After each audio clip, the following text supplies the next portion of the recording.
Kaya kung bibili mo ito sa bakery, mahal. Dito sa trabahuhan ko, libre lang to. So, swerte lang ako dahil sa pasukan kong kumpanya ay talagang may magaling na mayor. Nakapagluto siya ng ganitong tinapay. Talaga naman, dalawang piraso pero nabubusog na ako.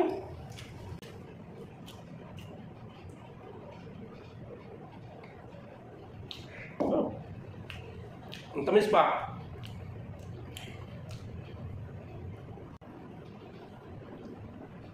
Sakit sa ngipin eh.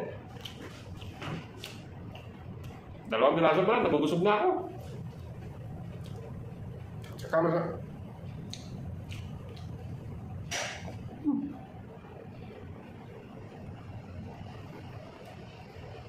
Ganito dapat ang imumukbang. Yung mga imumukbang ng mga kabayan natin na para susikat ay yung mga halubla. Kasama sa kalusugan yun. Ano ko? Dito, usawa ka ng tinapay, bili ka.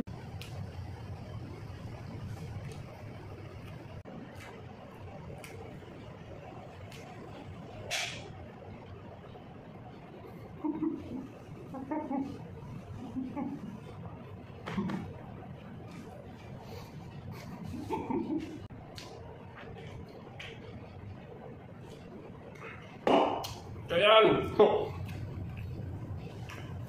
Sa mga mahina nila lang yan. Ayan, matapang yan. Yan o.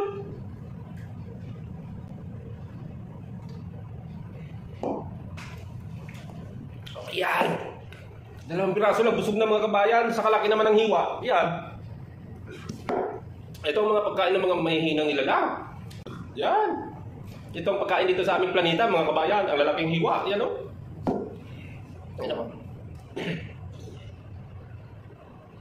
Ito apat dahil ano na? Ang laki ng hiwa. So ayan. Shout out sa inyo lahat yan mga kabayan. Nabubusog ako. So, lalo pag nagdagan pa ito, marami sa rep to eh. So ano lang, control lang. So ayan guys, marami pa tayong mga vlog na ipapakita sa inyo sa mga ganitong masasarap na pagkain. So ayan guys, hindi tayo kagaya sa kanila dyan na kakain ng mga nakakasama sa kalusugan. So maraming salamat sa inyong pagpanood dyan mga kabayan. Ante, Kangkol, Igagaw, sa asawa ko dyan, shout out sa iyo dyan. At saka sa aking mga anak dyan, shout out. Ingat kayo lagi dyan, amping. Ayo-ayo lang dia, halong perme. Kabayan, salamat.